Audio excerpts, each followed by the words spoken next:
Salam sejahtera, selamat beraktivitas buat pagi hari ini. Biarlah kiranya hari ini jauh lebih baik dari hari-hari sebelumnya. Tuhan selalu memberkati setiap kehidupan kita. Kita renungkan kebenaran firman Tuhan di Pengkhotbah pasal yang ketiga. Untuk segala sesuatu ada masanya, untuk apapun di bawah langit ada waktunya. Ada waktu untuk lahir, ada waktu untuk meninggal, ada waktu untuk menanam, ada waktu untuk mencabut yang ditanam, ada waktu untuk membunuh, ada waktu untuk menyembuhkan, ada waktu untuk merombak, ada waktu untuk membangun. Ada waktu untuk menangis, ada waktu untuk tertawa, ada waktu untuk meratap, ada waktu untuk menari, ada waktu untuk membuang batu, ada waktu untuk mengumpulkan batu, ada waktu untuk memeluk, ada waktu untuk menahan diri dari memeluk, ada waktu untuk mencari, ada waktu untuk membiarkan rugi, ada waktu untuk menyimpan, ada waktu untuk membuang, ada waktu untuk merobek, ada waktu untuk menjahit, ada waktu untuk berdiam diri, ada waktu untuk berbicara, ada waktu untuk mengasihi, ada waktu untuk membenci, ada waktu untuk perang, ada waktu untuk damai. Apakah untung pekerja dari yang dikerjakannya dengan berjerih payah? Aku telah melihat pekerjaan yang diberikan Allah kepada anak-anak manusia untuk melelahkan dirinya. Ia membuat segala sesuatu indah pada waktunya, bahkan ia memberikan kekekalan dalam hati mereka, tetapi manusia tidak dapat menyelami pekerjaan yang dilakukan Allah dari awal sampai akhir. Aku tahu bahwa untuk mereka tak ada yang lebih baik daripada bersuka-suka dan menikmati kesenangan dalam hidup mereka, dan bahwa setiap orang dapat makan, minum, dan menikmati kesenangan dalam segala jerih payahnya. Itu juga adalah pemberian Allah. Aku tahu bahwa segala sesuatu yang dilakukan Allah akan tetap ada untuk selamanya. Itu tak dapat ditambah dan tak dapat dikurangi. Allah membuat demikian supaya manusia takut akan Dia yang sekarang ada, dahulu sudah ada, dan yang akan ada sudah lama ada, dan Allah mencari yang sudah lalu. Ada lagi yang kulihat di bawah matahari di tempat pengadilan ini. Di situ pun terdapat ketidakadilan, dan di tempat keadilan di situ pun terdapat ketidakadilan. Berkatalah aku dalam hati, Allah akan mengadili baik orang yang benar maupun yang tidak adil, karena untuk segala hal dan segala pekerjaan ada waktunya. Tentang anak-anak manusia aku berkata dalam hati, Allah hendak menguji mereka dan memperlihatkan kepada mereka bahwa mereka hanyalah binatang, karena nasib manusia adalah sama dengan nasib binatang. Nasib yang sama menimpa mereka. Sebagaimana yang satu mati, demikian juga yang lain. Kedua-duanya mempunyai napas yang sama, dan manusia tak mempunyai kelebihan atas binatang, karena segala sesuatu adalah sia-sia. Kedua-duanya menuju satu tempat, kedua-duanya terjadi dari debu, dan kedua-duanya kembali kepada debu. Siapakah yang mengetahui apakah napas manusia naik ke atas dan napas binatang turun ke bawah bumi? Aku melihat bahwa tidak ada yang lebih baik bagi manusia daripada bergembira dalam pekerjaannya. Sebab itu adalah bahagianya karena siapa akan memperlihatkan kepadanya apa yang akan terjadi sesudah dia. Kita juga renungkan di pasal 103 dari Mazmur. Pujilah Tuhan, hai jiwaku, pujilah namanya yang kudus, hai segenap batinku. Pujilah Tuhan, hai jiwaku, dan janganlah lupakan segala kebaikannya. Dia yang mengampuni segala kesalahanmu, yang menyembuhkan segala penyakitmu. Dia yang menebus hidupmu dari lubang kubur, yang memahkotai engkau dengan kasih setia dan rahmat.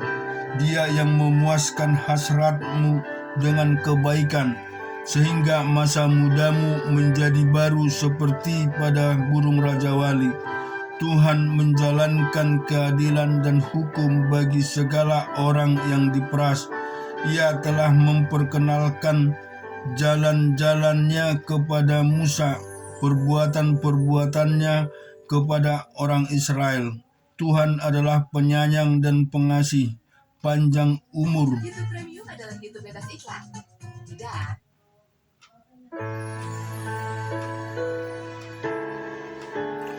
Panjang umur, keadilan dan hukum baik segala orang yang diperas. Telah memperkenankan jalan-jalannya kepada Musa, perbuatan-perbuatannya kepada orang Israel. Tuhan adalah penyayang dan pengasih, panjang sabar dan berlimpah kasih setia. Tidak selalu ia menuntut dan tidak untuk selamanya ia mendendam. Tidak dilakukannya kepada kita setimpal dengan dosa kita, dan tidak dibalasnya kepada kita setimpal dengan kesalahan kita. Tetapi setinggi langit di atas bumi, demikian besarnya kasih setianya atas orang-orang yang takut akan Dia. Sejauh timur dari barat, demikian dijauhkannya daripada kita pelanggaran kita. Seperti Bapa sayang kepada anak-anaknya, demikian Tuhan sayang kepada orang-orang yang takut akan Dia. Sebab Dia sendiri tahu apa kita. Dia ingat bahwa kita ini debu. Adapun manusia, hari-harinya seperti rumput, seperti bunga di padang, demikianlah ia berbunga. Apabila angin melintasinya, maka tidak ada lagi ia, dan tempatnya tidak mengenalnya lagi. Tapi kasih setia Tuhan dari selama-lamanya sampai selama-lamanya. Orang-orang yang takut akan Dia, dan keadilannya bagi anak cucu, bagi orang-orang yang berpegang pada perjanjiannya dan yang ingat untuk melakukan titahnya. Tuhan sudah menegakkan tahtanya di surga, dan kerajaannya berkuasa atas segala sesuatu. Pujilah Tuhan, hai malaikat-malaikatnya, hai pahlawan-pahlawan perkasa yang melaksanakan firman-Nya dan mendengar suara firman-Nya. Pujilah Tuhan, hai segala tentaranya, hai pejabat-pejabatnya yang melakukan kehendak-Nya. Pujilah Tuhan, hai segala buatannya, di segala tempat kekuasaannya. Pujilah Tuhan, hai jiwaku. Kita renungkan di dalam Yohanes pasal yang ke-6.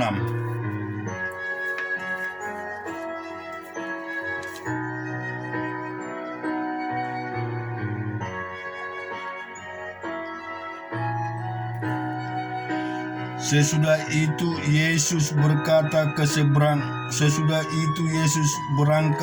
seberang danau Galilea, yakni danau Tiberias. Orang banyak berbondong-bondong dan mengikuti Dia karena mereka melihat mukjizat-mukjizat penyembuhan yang diadakannya terhadap orang-orang sakit.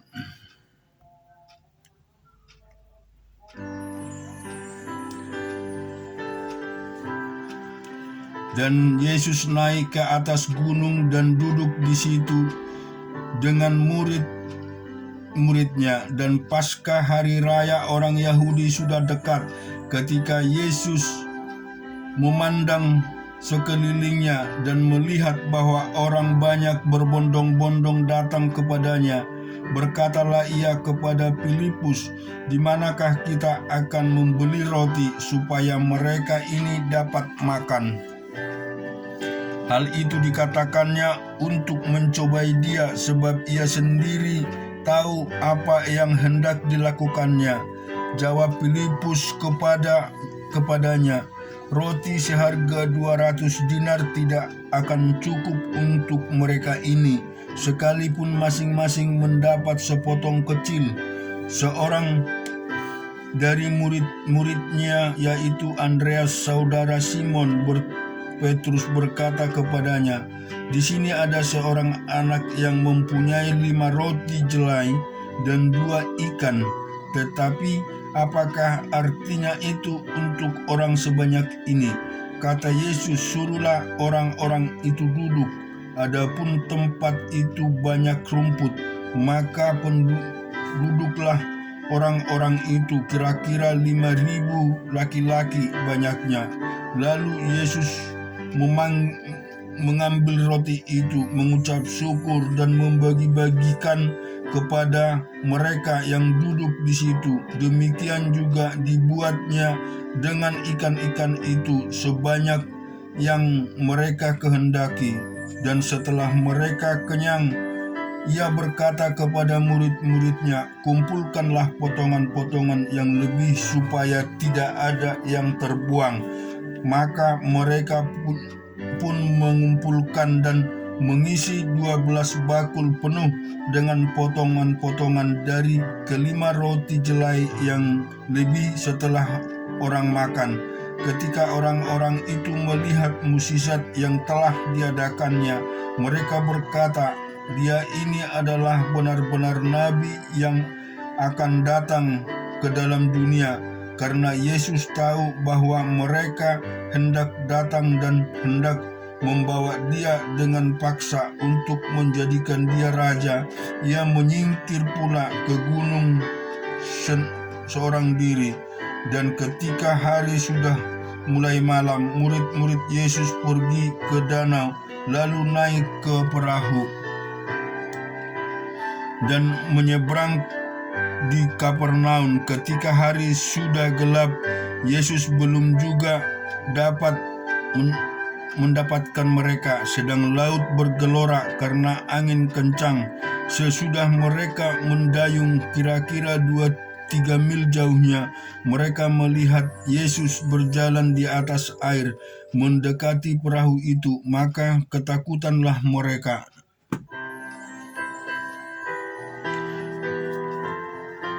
Sedang laut bergelora karena angin kencang.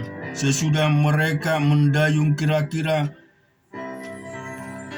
2 mil jauhnya, mereka melihat Yesus berjalan di atas air mendekati perahu itu, maka ketakutanlah mereka.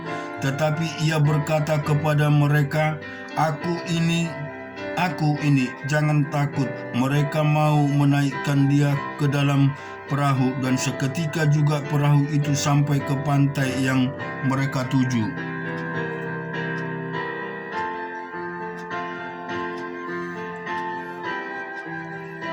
Pada keesok harinya, orang banyak yang masih tinggal di seberang melihat bahwa di situ tidak ada perahu selain daripada yang satu tadi, dan bahwa Yesus tidak turut naik ke perahu itu bersama-sama dengan murid-muridnya, dan bahwa murid-muridnya saja yang berangkat. Tetapi sementara itu beberapa perahu lain datang dari Tiberias dekat ke tempat mereka makan roti. Sesudah Tuhan mengucapkan syukur atasnya, ketika orang banyak melihat bahwa Yesus tidak ada di situ dan murid-muridnya juga tidak,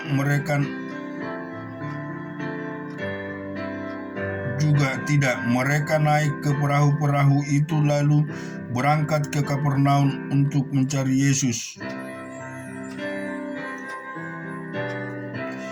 Ketika orang banyak menemukan Yesus di seberang laut itu, mereka berkata kepadanya, "Rabi, bila mana engkau tiba di sini?" Yesus menjawab mereka, "Aku berkata kepadamu, sesungguhnya kamu mencari aku bukan karena kamu telah melihat tanda-tanda, melainkan karena kamu telah makan roti itu dan kamu kenyang.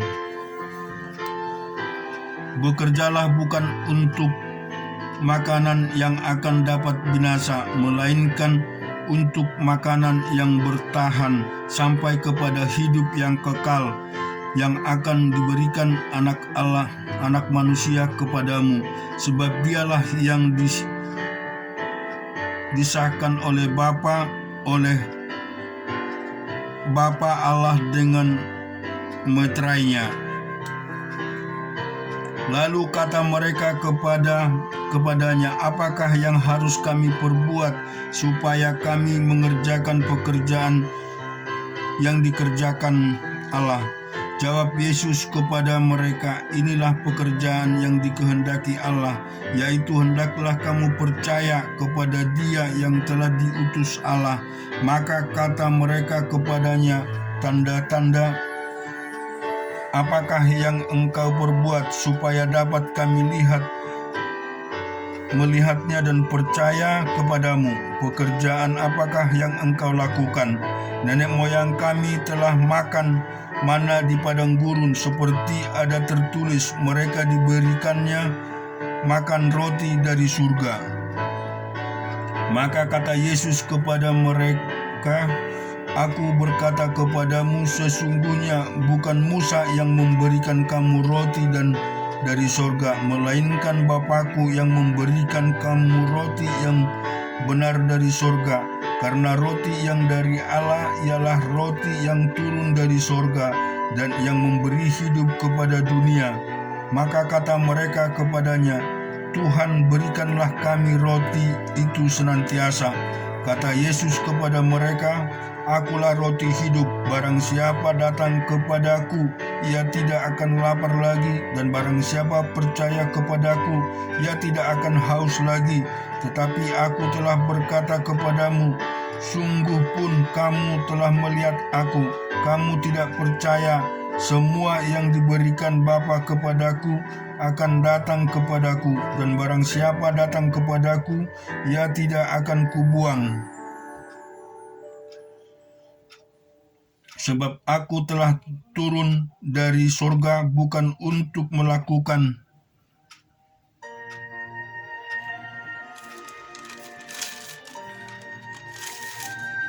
kehendakku, tetapi aku melakukan kehendak Dia yang telah mengutus aku.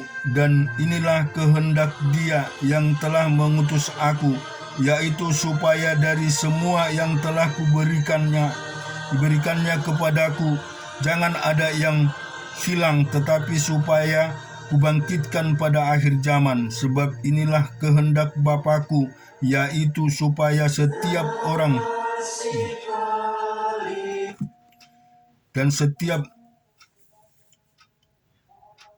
Inilah kehendak Bapa-Ku, yaitu supaya setiap orang yang melihat Anak dan yang percaya kepadanya beroleh hidup yang kekal, dan supaya aku membangkitkannya pada akhir zaman.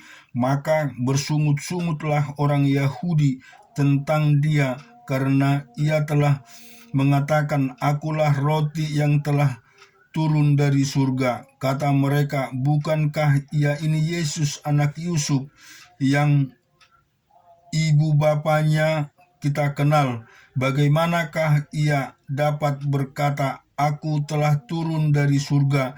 Jawab Yesus kepada mereka, "Jangan kamu bersungut-sungut. Tidak ada seorang pun yang dapat datang kepadaku jikalau ia tidak ditarik oleh Bapa yang mengutus aku, dan Ia akan kubangkitkan pada akhir zaman. Ada tertulis dalam kitab nabi-nabi, dan mereka semua akan diajar dan oleh Allah, dan setiap orang yang telah mendengar dan menerima pengajaran dari Bapa datang kepadaku." Hal itu tidak berarti bahwa ada orang yang telah melihat Bapa, hanya Dia yang datang dari Allah. Dialah yang telah melihat Bapa.